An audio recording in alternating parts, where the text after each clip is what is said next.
And yeah, so anyway, we're looking forward to having some more events like this, but certainly having MP Neil Ellis with us here today is significant because we were hoping we weren't going to be able to schedule a breakfast with you because your schedule simply didn't line up with being in town when we would typically have something at the Ramada or the Ramada. So anyway, this works out really well, and glad to have you kind of back to back. And we'll start doing this on a more regular basis as we transition to the new normal. We have invested in Zoom now, and I finally figured out how to get my internet to work properly, so that's a bonus. And hopefully next week we'll be back in the office. I guess as we have 51 people kind of coming onto the line now, we do have our AGM scheduled for May 29. Yeah, May 27th, we are going to schedule that. So for anybody on the line that would be interested in joining that scintillating conversation that takes place during our AGM, I know our president, Greg Suds, would really appreciate your attendance there. He'll have a great little story to tell. And we also have, I've also talked to Templeman again. They hosted a webinar for us about a month ago, and they've said, you know, things have changed a lot. Would you like to do something else? And they've come back and expressed interest in participating in more of a chamber chat. So it won't be as much a webinar as it'll be an opportunity for people to ask open questions and maybe get some details on how to apply for things and what some of the conditions are, and if things don't seem to be working right, or if they've run into a snag, you know, what are their resources available. So we're up to about 55 people. What's your thought, Greg? Yeah, I think people can join in as we get going. So okay, yeah, we'll start this. It's we want to respect Neil's time this morning, and I think we have about an hour till 10. So we want to be able to get some questions in. So yeah, thank you. All right, well, I'll turn it over to you then. Okay. Good morning, everyone. Thank you for joining us. My name is Greg Suds, and I'm the, for those of you that don't know me, I'm the current president of the Belleville Chamber of Commerce. Again, this morning, we're going to do another webinar, and we're pleased to host our local MP, Mr. Neil Ellis. Thank you for joining us here this morning, Mr. Ellis. I know our members are very interested in what our federal government is doing to help us all get through this challenging time. We look forward to your comments here this morning, and if time permits, we're hoping that we might be able to have you take a few more questions if we can, because I'm sure our members do have lots of questions. But at this time, we'd like to get things started, and yeah, I would invite you to lead our discussion. Good morning, everybody, and what a pleasure to be here this morning. Thank you, Jill and Greg, for hosting this, and I'd like to thank Jill for all her advocacy in the Chamber Affairs. And over the last 4 years, or the last 3 years, she's been advocating hard in my office, and it's good to see you all in person today. I was thinking last night, this is my 13th chamber breakfast, I guess, but I'm not been served breakfast today yet, but this is a different way of doing things, and who would have thought that my lucky 13 would be in front of a computer site or a computer screen. We've all been working from home. My staff, which consists of 6 people, have been working from home, 2 in Ottawa and 4 here in the riding. Business for us has been booming, unfortunately, during the COVID times. Our emails are now at about 120 a day. We've received since March 15th about 2,500 emails. This is an increase of about 50 to 65%. Staff are working hard, and I'd like to thank them if any of them are on the call today, that things are working out okay. I'd like to touch on a few things personally, or not personally, of things that are in the riding or what's happened in the office when this first, we first, and I want to touch on first thing that we've moved, so I have to put a plug in for that at first. We moved during the COVID crisis. I'd like to thank a few Chamber of Commerce members that have helped us with the move. It was a tough moving in the middle of this. Barrett Stationery, TAS Information, TS Systems, Bay Quinte Movers. So there's a few, and I know I've missed a few, but we're now on Sydney Street at the old Nortel building, and hopefully we'll get our office and get back to work as the same of all you will in the near future. The first, when this hit, was our first basic flux of calls or emails was for repatriation of citizens. We had a lot of citizens in the area, and a lot of people that have relatives here and out of town that we were dealing with to bring citizens back somewhere far as away as Australia, Peru. This was done through Global Affairs. We had full teams on this, and that lasted for about 3 weeks. And this was tough because, as we all know, borders were closed, flights were canceled, and we had to make arrangements with airlines to get planes into tricky situations and embassies. From there, from information with us all being on Zoom and that, we have daily caucus calls at 5:30. And part of this is all members of our party or government get together on a call, and that's to bring information up to cabinet ministers. This call consists of about 5 cabinet ministers. And we look at policy that we've pushed out over the last day or the last week or the last 2 weeks. And this is our chance to try to change policy. You know, things like at first a small business loan, you had to have $40,000 in payroll deductions or payroll. We advocated for to drop this, and it was dropped to $20,000.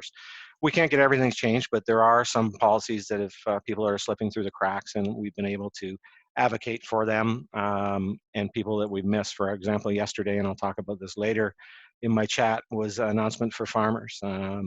Caucus has been advocating to help our farmers, obviously through this trying times. That's a sector that also has been affected. From here, I'd like to talk about, you know, what we did first. We realized once there was a shutdown that people would be suffering.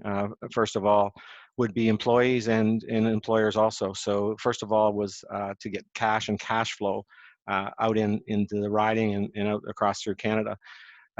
Basically, we're at that time, unemployment was starting to surface. And our unemployment backup was about 8,000 or 800,000 people. We realized we had to do something, and we switched to the CERB, which the CERB is administered by Canada Revenue Agency, which have a more modern system to be able to do this. There has been some hiccups in the CERB. We've come back to change it. When it first came out, it is $2,000 a month, which works out to about $12.50 an hour on a 40-hour week. Basically, you had to be totally unemployed. We've now changed this to, you can make up to $1,000 a month. So Cabinet has listened to us on the ground as MPs, and that's a change that we advocated for. The big thing was cash flow, and cash flow is king, as we know in small business. And we had to realize how we could get cash out quickly. So we come up with the small business account. This was a simple application. I should say simple. I've talked to small businesses and they've gone through this. Now there's some that have had difficulty, but more on the positive note on this. This is a small business loan of up to $40,000 that most of you would be well aware of. And 25% of that is forgivable, and it's an interest-free loan. So an example, if you borrowed $40,000, you would have to pay $30,000 back. Part of this, and we advocated for this, and being a past small business owner myself, I know it's hard to get credit, especially in hard times. It's easier to get credit in good times when you don't need it, but if you're not fortunate to set it up to go to a bank in this time and say, you know, I want a line of credit, or, you know, I want to borrow some money for cash flow. You definitely have to show business statements and do a lot of due diligence with banks. So our point was to make this easier to receive the money and to get this money out as quickly as possible for a small business to continue to be able to survive over the next couple months. We realized there was businesses that didn't have under $20,000 of revenue on payroll. So we allocated $675 million to our regional development agency, which is Trenville here in this area in Pella in the county. So these businesses are on the ground. We anticipated that they could get money out quick, and it's government does move slow, but these agencies are on the ground in communities, and they are set up to know our community and be able to turn around loans that are interest-free for people that have slipped through the cracks. We've also deal with, I know a lot of businesses deal with BDC Bank. We increased their lending capacity to $10 billion. Again, these are loans set up that are low interest and to help businesses to get through cash flow in these challenging times.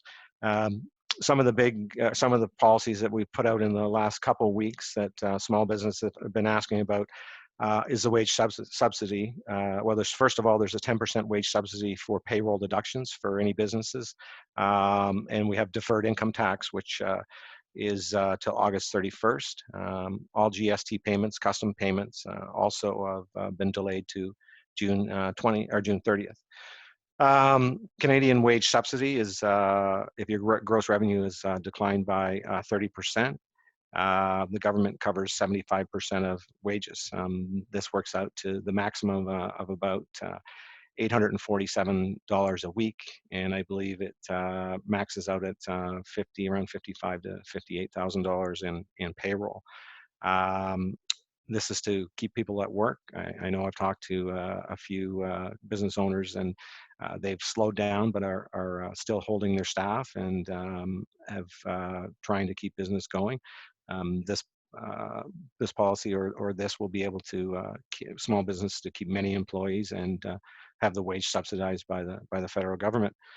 A big thing that's come out in the last couple of weeks, and we've had some kickback that it's been good, but we've had other cases that it is not available to all business owners. It's the Canadian Emergency Commercial Rent Assistance Plan. It's designed for people that businesses that have rent less than $50,000 a year. This is shared by the province, our 25%, ourselves by 25%, and 25% by the landlord and 25% to the tenant. We have had some calls in the office that landlords are not willing to participate in this. The program is not compulsory. So this is some of the things that we are talking about and seeing if we can make some changes. I can't say that all changes will be done, but I know they're on our caucus calls at night. This is one of the issues that we have been bringing up as MPs. A couple of issues that are important in the riding, and I want to touch on is Loyalist College. And we realize that we've predicted about a 30% drop in student enrollment next year for our colleges and universities. So we realized that we had to do something with this. At first, we've waived student loans right now, payments on student loans and interest on student loans. A little bit will help our students over the year to hopefully save some money to get back to school. We started the student wage benefit, which is $1,250 a month. That comes out to about $7 an hour for students that won't be able to find jobs this summer. And you know, this will partly, hopefully, be able to have our students return to college and return to universities and keep them strong. I know Loyalist is definitely one of the highlights of our community and our riding, and well, hopefully that helping students will help or even alleviate the decline of 30% of what we have been projected. From here, I'd like to talk about, I've got another sheet here I'm off of, is another thing in our riding that hit and people were concerned about or business was temporary foreign workers. For the county, for the wineries, obviously, and for farmers, this is the only way they can get their crops picked, planted, and is very needed in our community, especially in the county. And at first of all, during the COVID scare, we didn't know if we could get flights that we could get temporary foreign workers into Canada. There's consist of about 60,000 workers that come here every year. It's important all across Canada for harvesting our crops. We were able to charter flights. We were able to work this out. Temporary foreign workers now will be quarantined. Anybody that brings them in for 2 weeks. We realized at this point in time the cost of paying temporary foreign workers for farms that have them quarantined would be somewhat difficult for some farmers. So we've put out a funding of $1,500 per temporary foreign worker to help them through the 2 weeks isolation period. We've had other issues, I guess, in agriculture, and I'd like to talk about them. Being the parliamentary secretary for agriculture, we have pressed the government to come out with some announcements about agriculture, and yesterday we had a huge announcement. We've been getting calls, and probably the chamber also is, why are we dumping milk? And you know, that is, I've been received many calls in my office. You look at food banks, you look at things like that are suffering. How can we get this product to them? Now, I know a lot of the milk, or some of the milk did go to food banks, but there's still, cows have to be milked every day. Restaurants have been closed, and there's been a surplus of milk and other products that have had to gone to waste. Yesterday, we announced that to the Canadian Dairy Commission that we would fund them. They have funding of about $300 million right now to not store milk, but milk would be converted into powder, would be converted into cheese, and then stored and not have to be dumped. So we come out with an announcement to increase and then the milk would be sold, or the products would be sold later in the year, like Christmas. There's a demand for cheese. And so we've come out with a program to help the Canadian Dairy Commission. We've increased their lending, or increased their loan to buy products off farmers, $200 million.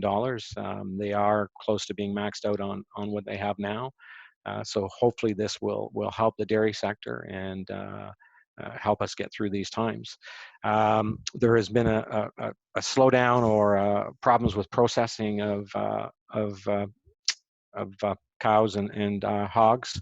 Our processing plants, and as you're well aware in the news, Cargyle plant in, I believe, Alberta was closed for the last couple of weeks and was supposed to open back yesterday. We have the JDS plant, I believe, closed now. Beef production is down about 55%, and hog production is down about 20%. So yesterday we've announced also to help our processing, and this is a processing funds. I know we have lots of processors in this area, but this is to help modernize their plants.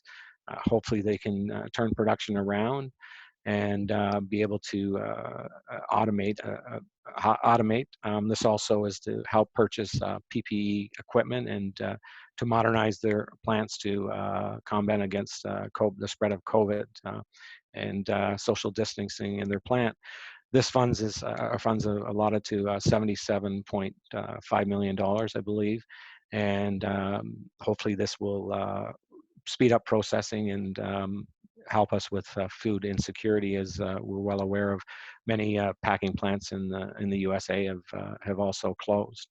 The cattle and pork sectors have been affected probably the most. I know that the beef sector went through BSE in 2004, I believe, and at 2004 we set the government at the time had a cattle set-aside program. So this is basically to keep cattle on the farms longer, to put them on a diet that maintains their weight and doesn't have them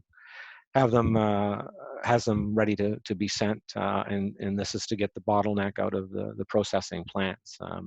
Set-aside program would pay for food. This program consists of $125 million that would be divided between hog producers and cattle producers. There's a surplus of food that I talked about earlier. We've set up a $50 million program for surplus food. This is to bridge surplus foods, such as we're on the news that there's abundance of potatoes, as we're well aware of, with the restaurants being closed. French fries, we're encouraging people to eat French fries.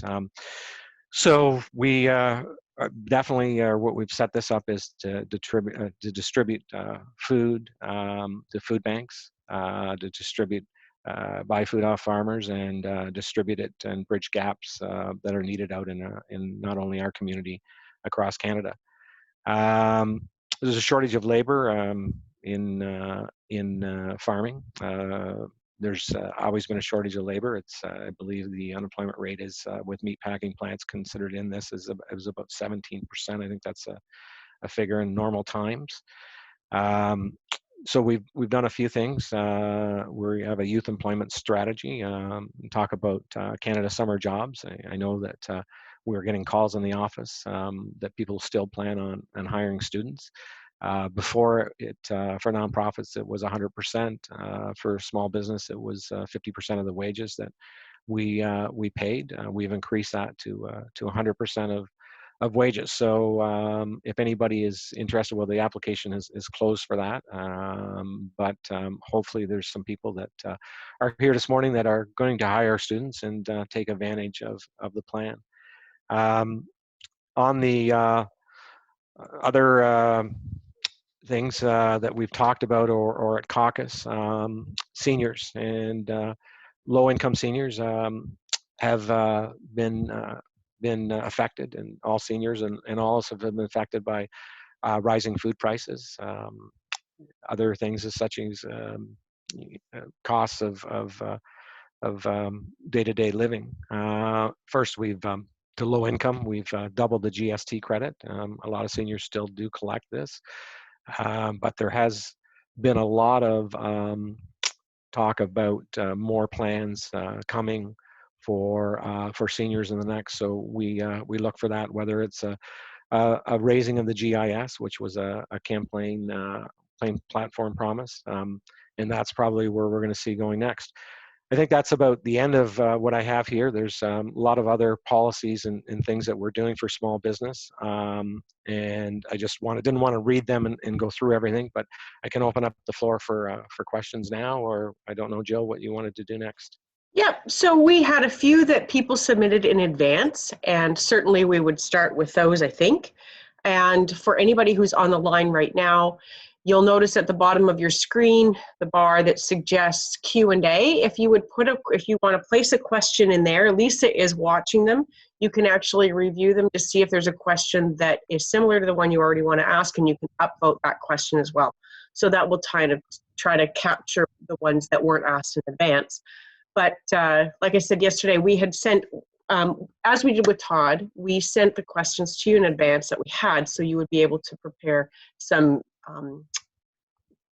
articulate answers, I guess, or, give, Right. in case you didn't have the exact answer, you would be able to provide and there's that. some, and what I wanted to say was, I got the questions late yesterday. There were some that we had to follow up with minister's office. The turnaround time on answering questions for minister's office has been a day or so. So if there's any questions that I can't answer, we can get back to Jill through the chamber and get a hold of minister's office and come back. And if there's anything that you want us to lobby for as an MP, as long as we can all lobby and have all of us pushing the same thing down the path, we can do change sometimes.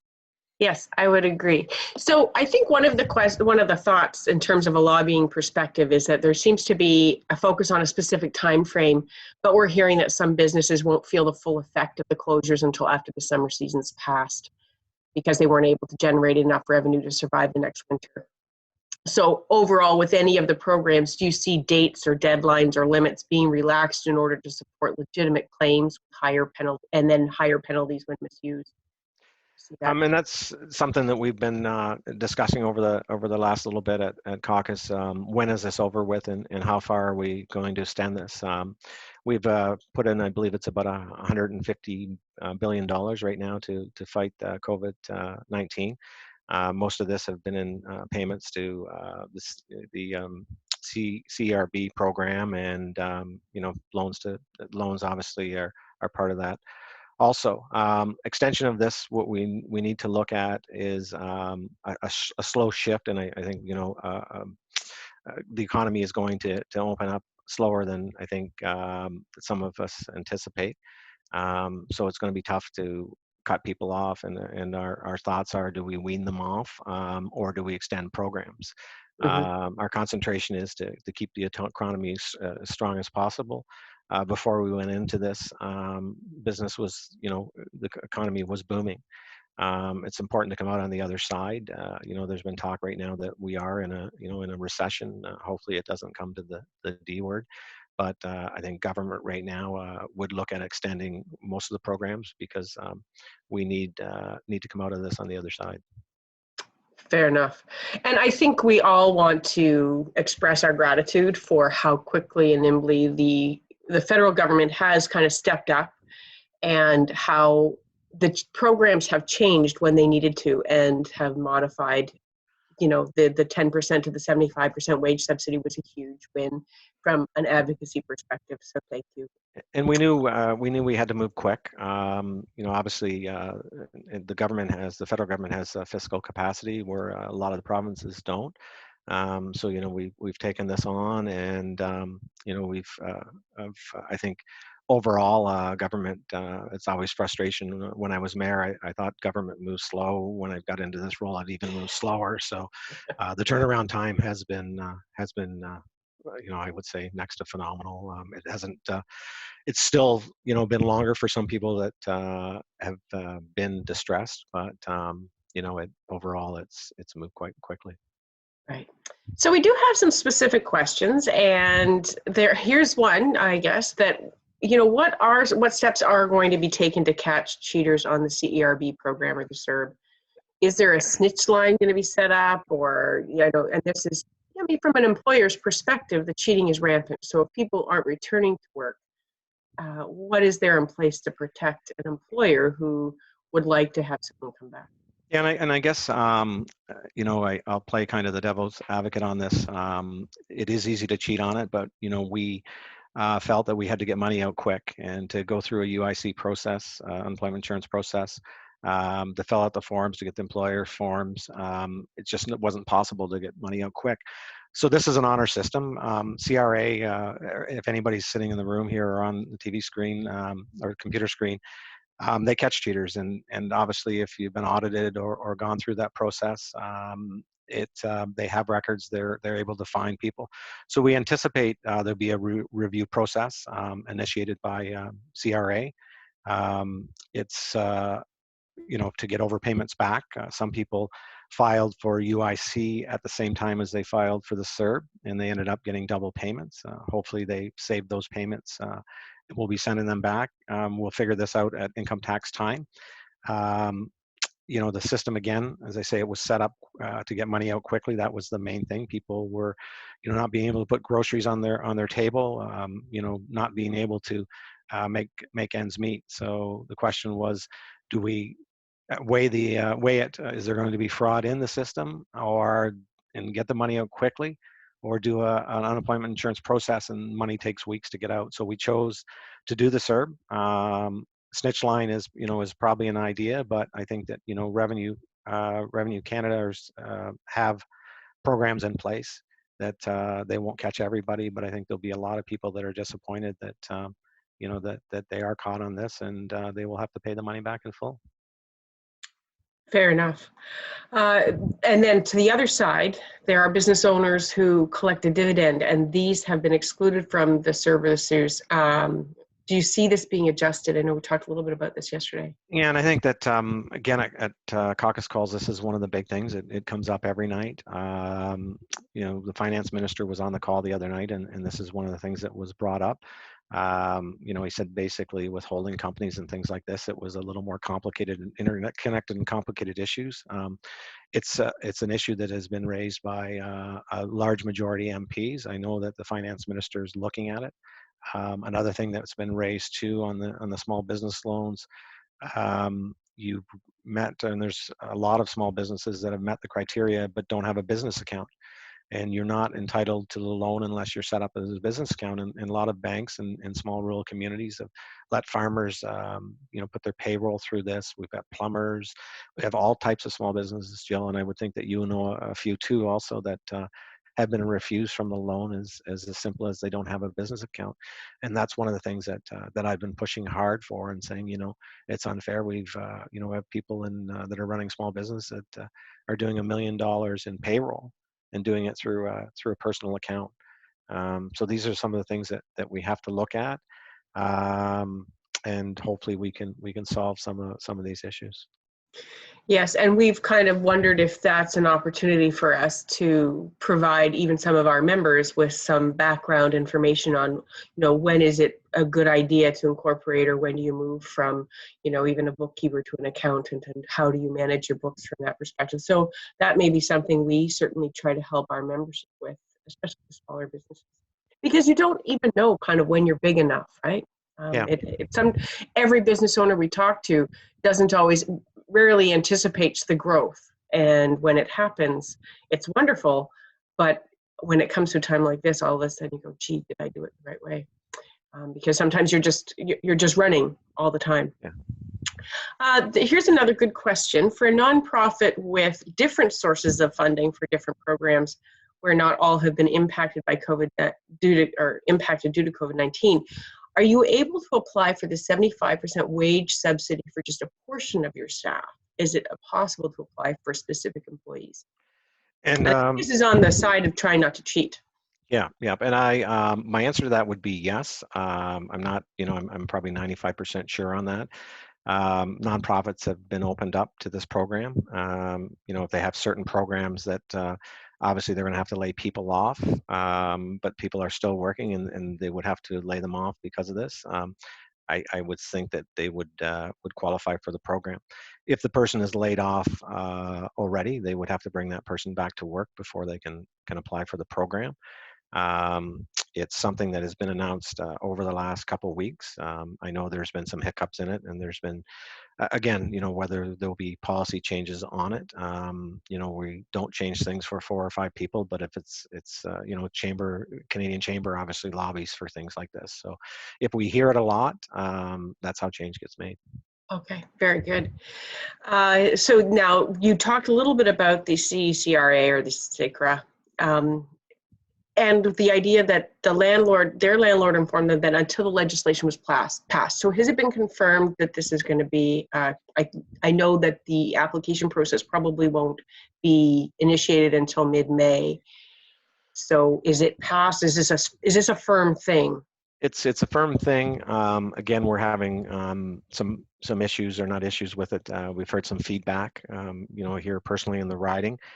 Part of this is a provincial deal too, and I want to say that the federal government have been working with all provinces through this, and we haven't seen partisan attacks and things like that. So we've been able to work this out with the provinces. It's as I said before, it's 25% from the provinces, 25% ourselves. But we have some, I've had calls here at the office about landlords not participating in it. Whether we can come up with something or change that. Our thoughts on this, originally was that, it's a good idea to help your tenant. I know there's a lot of businesses that rent is their biggest issue. We all are feeling pain in this, and I think that overall that it would be good that landlords are involved in this. I think one of the other issues is that if you're, and I just getting calls on this also, if your building's paid for already, that you don't meet criteria, and we're looking at a change for that. Very good, because I think that's exactly where we're seeing the domino effect that, if the small business owner can't pay the rent, then the landlord is also in arrears and they are impacted. And a lot of people really concerned about their credit rating for applying for things and not being able to make those payments. So certainly it was good to see that the province and the federal government are working on something, and hopefully we can implore more building owners to take part in that, so that they don't feel the pain. And this, relates to a domino effect, right? And if you can't pay the rent, and landlords do have mortgages too, so part of my heart, is out to them also. But they invested in real estate, and hopefully to keep their investments going, and their tenants. There's a lot of commercial property on the market right now, as we're well aware of. And hopefully that landlords will come out and come around to this program and realize that worst case scenario, that they might not have a tenant for a long time if they don't participate in the program. Fair enough. So we talked a little bit about this Canada Summer Jobs Program, and I know that I was just, as an applicant to that, we just received an email asking us to participate in a survey to confirm that we were actually going to be needing that position if moving forward through the summer. And I'm curious, because we're having this question come back, if there are a number of applicants who say, you know what, we can't use the position anymore, will that envelope reopen, or the application process may be reopened? So, and that's a good question. Every year this program is, there's not enough money to go around. So, usually it's overprescribed by, probably by about 30 to 35%. We've put extra money in this pretty well when we got into 4 years ago, and we've added, and I think it was doubled the amount of cash flow or cash into the program. I can tell you that in this riding, I'm happy to see employees participate in this, especially for youth, to get the experience of having a job and having a full-time job.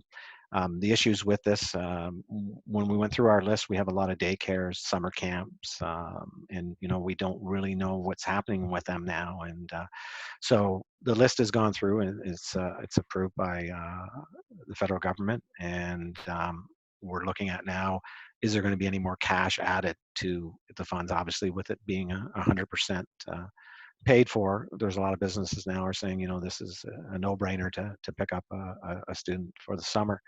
The program's been closed. I know that reopening won't happen because there are so many small businesses that didn't get students. So usually what happens with the plan are the people that have fallen off the list go back on the list. So if you did apply and didn't, we're unfortunate that you didn't make it because of too many people applying, and especially in the riding here, we had a lot of people that didn't. Plus, with it being it's money funded for the riding, I believe we're funded about $900,000 in summer grants in this program.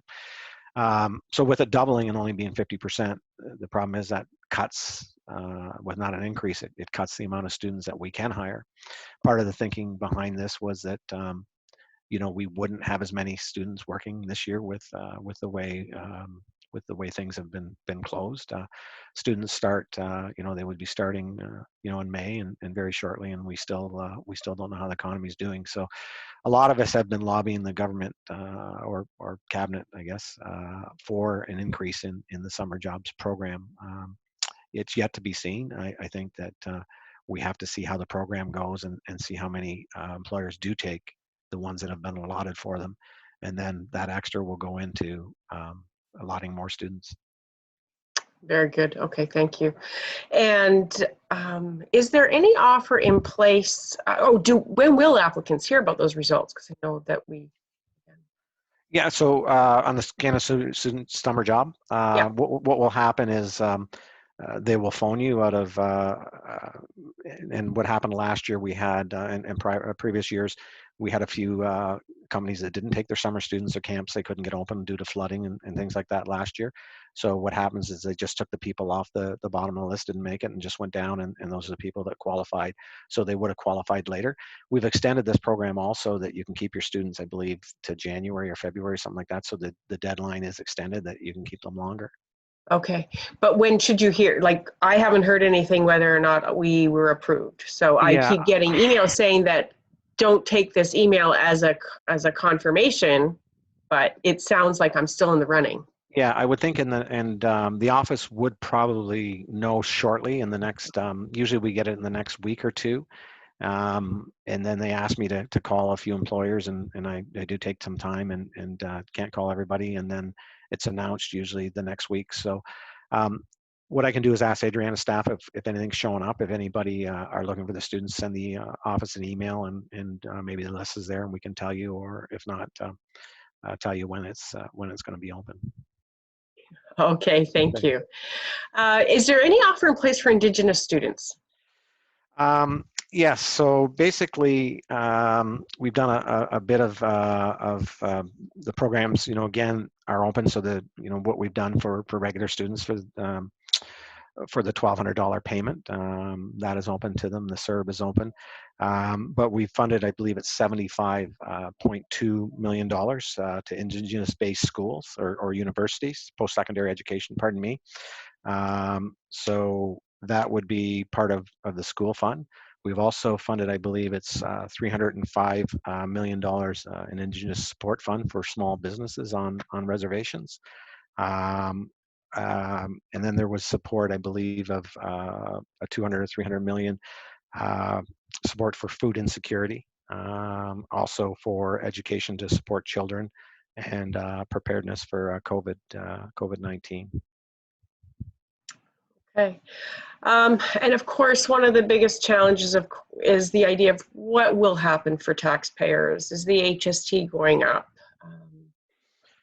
Yeah, and again, right now, and our calls have been related to getting out of this and what happens next. So obviously we've got to get through the next month, and I think with the way we had a lot of payments for 3 months, our hope was we'd be out of this and all back to work. So is there going to have to be some type of tax increases or GST or HST? It hasn't been talked about at this time. We're talking right now basically is about starting the economy coming back up. And I know you and Greg and I had a talk before. We don't know how businesses are going to do. Are people, and we see other communities opening up, are people going to go on and want to go out and buy cars? Is there going to be a splash of pent-up sales and then all of a sudden fade out to nothing or very little, or be behind your sales? So we really don't know what's going to happen. Our focus now is, we've targeted areas that we've needed to target to try to get them through COVID-19. But our talk now at caucus has been on the other side. When we're in a recession or in a turn down, unfortunately or fortunately, governments usually spend. And I mean, when we went into the last recession under the Conservative governments, they launched infrastructure programs. The Quinte Sports Center was built under that program.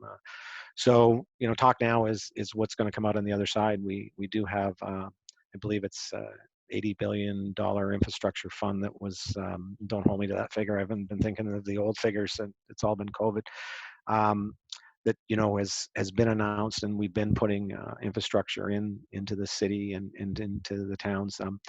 There has been a lot of money or money that's flowed in this year, but we haven't been making announcements. The Bell Boulevard project was funded about 3 weeks ago. Quinte West project for a couple $1 million. There's been some money that announcements in the county for small businesses, but we're concentrating and focuses on COVID-19 right now.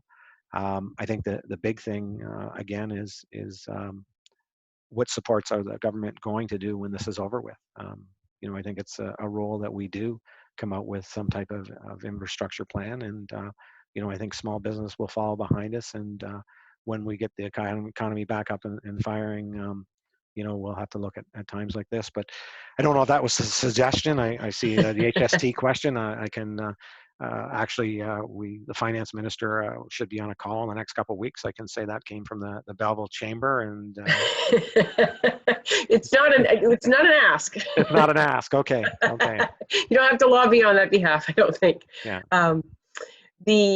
So speaking of infrastructure funding, do you think that there will be more money going into recreational biking trails, signage around Belleville? A lot of these things need repair, and are these obvious projects that might kind of all of a sudden see some interest? Yes, and we do have funds for that right now. I know the county, we did make the announcement, I believe, or maybe we didn't. I believe we announced it, yes, for way markers and signage and things like that. So there are recreational streams now. I know that we're looking at funding for things like Dave Allen's been chasing me in the YMCA and things like this. So there are recreational programs out there. Or funding for that. Trails are important and things to get out. So there's different fundings. There's funding for seniors that we have, but it would be expanding those funds and encourage them to, I guess, create a bigger infrastructure pot. right now, I guess in the chamber, if there are any ideas that you know, on spending or, you know, of an infrastructure program that what we need, I've contacted, started to contact the cities. You know, spoke to Mayor Ferguson a week ago and said, you know, there are projects that are probably, and you know, we're surmising, this isn't, you know, saying that it's going to happen, but you know, looking out on the crystal ball, I think that when this is over, you know, we're going to be looking for projects that are shovel ready. And it's important in the riding to figure out which projects we have shovel ready, and we're going to want to move quick on this. And I think that if it is announced, that you'll see, you know, municipalities being rebuilt. Very good. Of course, I'm going to also have to ask the water level question. Any word on the IJC? Yeah, and you know, I talked to Mayor Harrison about this last night, and I want to commend Jim. He you know, advocated for this, and we actually had a meeting with the 3 local mayors and the deputy prime minister, and this was the only thing we discussed. We've been on. I've met with the IGC, and we had a conference. They're doing webinars that are open to public now, so they have been more transparent. You know, before it seemed that they were hiding, so you know, they have a better media plan now. We did a webinar about a month and a half ago, and basically, you know, they deviated from the plan. I believe in May, it's been deviation. They slowed down the shipping or delayed shipping. The Ottawa River didn't flow over this year, so it's been a positive. On that conversation, it was basically, you know, the water levels were lower than last year at the time, but they were still high. They're high in all the lakes, and you know, it's everything flows into Lake Ontario. So this is a lot of, you know, complicated issues that connect. The water upstream can't be dammed, or there's no holding back of the water. So you know, you lower Lake Ontario and more water goes into it. But basically, the synopsis or the takeaway from the meeting a month and a half ago was, if we have a good spring and we don't have lots of rain, we wouldn't have flooding this year. We've, you know, haven't had a ton of rain, but you notice right now, and we talked to Mayor Harrison. I talked to Mayor Harrison last night. You know, Quinte West City Hall is not flooded. We're not flooded down on the harbor front. I know water is high in the lakes, and there, you know, are some seasonal flooding still around the area, but there isn't anything compared to last year. Could it get worse still? Yes, I guess, you know, depending on weather. Now we're into the May, and hopefully that, you know, it's something that we can't control. So it's better. The ICG has listened. They've started another board that they have local people that have been advocating. Sarah, and I can't remember her last name, for was on a Great Lakes. She had a group, and she was a lady that then ran on talked. She did a talk in Trenton and in the county, and it was an advocate for landowners that were affected. And she lives up in, I believe, Clarington. So they've started the IGC as a sub board, and they've included people like herself on the board. So there's more input now, and I think that we're on a. Will this ever be solved? You know, I think that deviation from the plan, and it's Mother Nature. Yeah. But overall, you know, flooding right now is at a point that, you know, I think this year it really helped at the Ottawa River and upstream. We didn't get the flooding. No, I think the flooding thing seems to be moving around the country in different places. It's almost a fact of, it is Mother Nature kind of responding. Yeah. I know our backyard usually gets a great deal of it, and we were pretty dry this year. But through this all, and I mean, with meeting with the Deputy Prime Minister, and that we were able to get, you know, names of the bureaucrats that were in charge, and talk to the IGC basically on every day, and we communicated with them, and we're able to get our message to, you know, directly to the IGC through government. And I think that, you know, Mayor Harrison will say the same. I think that, you know, that helped the situation. Yeah, absolutely. We were looking for something, and if that, you know, 14-day delay made a difference, that's fantastic. So I have a couple of questions that have come from the floor, so to speak, from Suzanne Andrews in Quinte West. The CFDC network has not yet released details of the Regional Rural Relief Program that's supposed to help small business slipping through the cracks. The $287 million, I guess, that was promised is crucial. Any idea when that application process will open? Sooner than later, I hope. Suzanne, I guess that's the question that we can send up. Or if there's, I guess at the end, I didn't really make notes on that at the end. Jill, if you can get questions that that we I can't. will, absolutely. Yeah. Anything that we can't really respond to today specifically, we'll definitely capture for you and Yep. send them over. And I mean, we're working on a small time frame here, so I know programs and that we talked last night on the caucus call. It's all about getting the programs out as quick as possible. Sure. Do you know what the federal government is considering with regard to recreational and tourism industries? How much of that, how do you split that between the province? And again, there's a lot of MPs that are MPs to the East Coast, and again, tourism is huge in this area. It's a thing that we've been advocating again at caucus, that tourism needs some type of special package. Obviously, they've been encapsulated with some of the packages that we have now, but tourism hasn't started up yet, and tourism business, they Yeah. have that short window, and they can't they can't make up sales if they're closed all summer. So we're hoping that something will come out, and I know that if this doesn't end soon, that tourism definitely is going to be, well, it's going to be affected this year anyways. That a lot of people have canceled already, and are people going to want to travel just because of the COVID? So tourism is one that I've been lobbying for myself, but our East Coast tourism sector with Goody Hutchins and a lot of the MPs have been saying the same thing. Tourism, we need to do something. So hopefully there's going to be more announcements on that, and seniors have been the biggest thing now that have been coming up on at caucus. Right. Talk now, another one from Ryan Williams. We have this further to the comment on funding for Trenval. Do you know anything about that application process? Is this kind of where those businesses who fall through the cracks can apply to? And I'm actually thinking that Amber would be a great person to have on as a chamber chat as well. Yeah, Amber, or I believe it's Colin from Pella. Yep. This money is supposed to be released easily. I know before it was grants, but these are loans. And it's for smaller businesses.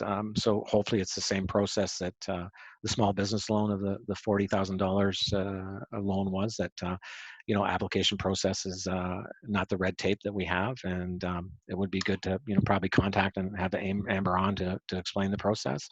But we haven't had any really complaints about this, so I think it's moving. It's moving fast, or it's moving without complaints, or it's a lot of the small businesses don't realize it's out there. So it's it's something that if you have been able to not acquire the up to the $40,000 loan, contact Tremble. Right. And I'm seeing Amber saying, okay, she's happy to explain the process more. So for sure, that might be something we'll bring you into, Amber, and have you there. Then I also, here's a suggestion, actually. Temporary foreign workers could be quarantined in their home country. And then if they do present symptoms, then they don't actually fly across. Yeah, and I guess I'm not a health specialist on this, but they would have been consulted, and I guess the issue with that, some people don't screen as positive, and they might, and a lot of people in travel that came back to this country brought it with them and not realizing it. So the travel, the quarantine is the right practice that we feel right now. And we know that they're quarantined. This will be checked by inspectors that we have out in the field, and I think that probably this is the best way to do it. I know there's a cost to it, but we have to contain the virus. Right. And is there any sense that these temporary jobs, or the temporary farm jobs, would be offered to students? And I noticed that there's a kind of a support plan, a Canadian support or a student support grant. So if students do kind of engage in a helping way, there's a grant applied for that. Yeah, and I believe that grant is up to $5,000. So that's something that students, if they're working in something related to COVID-19, so there are grants out there. And that's a good question on students on farms. I know a few of the wineries, because of the way things have hit, they're not bringing in temporary foreign workers. They're going to rely on the workforce here that we have. Others believe in their temporary foreign workers and need them sooner than later, and some are on the ground now. I believe right now, and there's about 11,000 workers here in Canada. Last year at this time, there was about 15,000 workers. I believe we look to about 60,000 temporary foreign workers across Canada. So hopefully, you know, with the Student Canada Summer Jobs, I know that we did put some students on farms. So just thinking off the top of my head, there was about 6 farms, I believe, that applied for students, and they did. I think they're going to receive those students.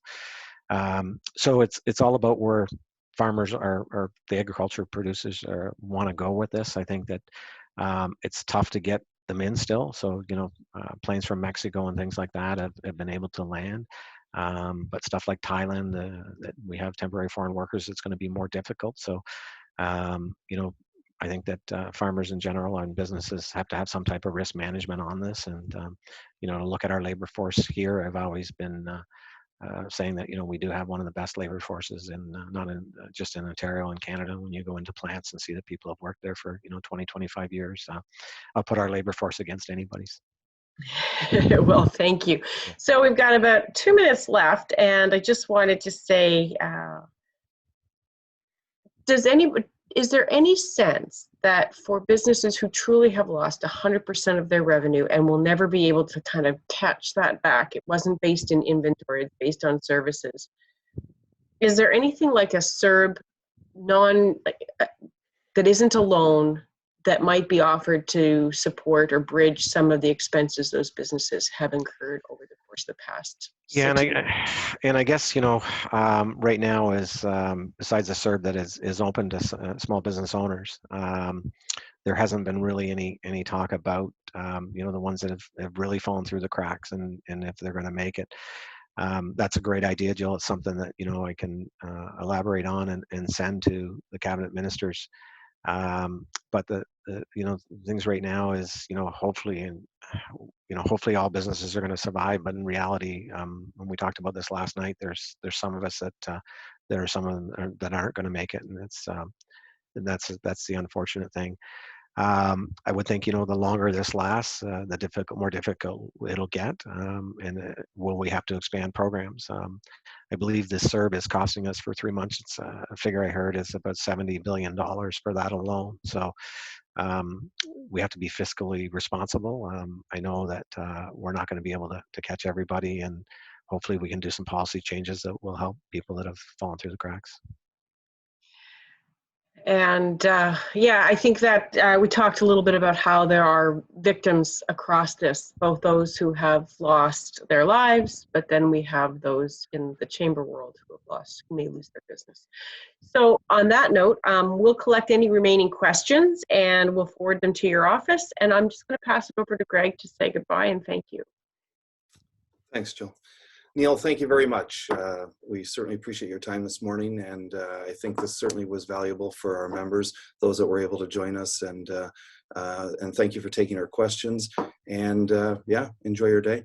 Yep. And I just want to say there's a lot of other programs that I didn't touch on here, obviously, for an hour. And check out the website if there's anything that you're have any questions on. Call the office. We are still open. And again, I want to thank everybody out there in small businesses. You are the backbone of our economy. And you know, again, thank Jill and you know, all the chambers in the area. I know Quinte West Chambers of Suzanne Andrews is doing a great job too. So, thumbs up to the chambers. Thumbs up to everybody. And I hope everybody has a great day. Great. Thank you. Thank you. And thank you, everyone. We'll talk soon. Have a good day. Thank you. Bye-bye.